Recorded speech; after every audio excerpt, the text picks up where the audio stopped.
Hi అండి, welcome back to my channel.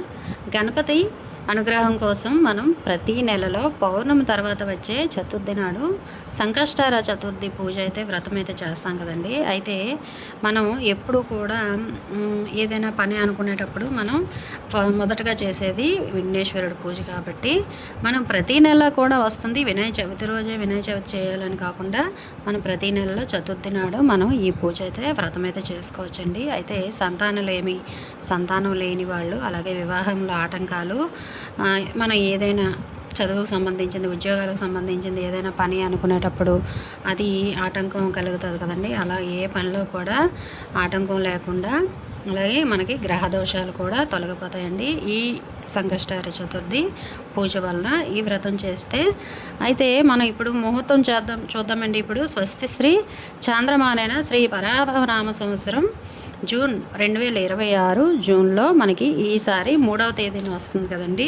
అయితే ఇది అధిక మాసంలో ఉన్నాం కదండి. మనం ఇప్పుడు ముహూర్తం అయితే చూద్దాం. జూన్ 3 6:36 సాయంత్రం ఈ తేదీ ప్రారంభమవుతుంది.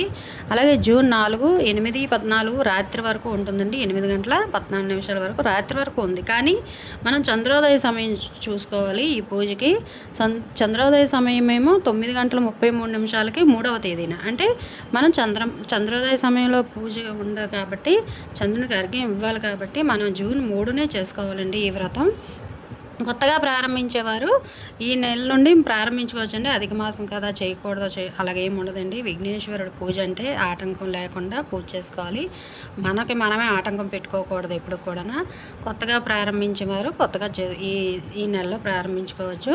అయితే అధిక మాసం కదా అని చెప్పి మానేయొద్దు, ఖచ్చితంగా చేసుకోండి ఈ పూజ, ఎప్పుడు కూడా మర్చిపోకూడదు.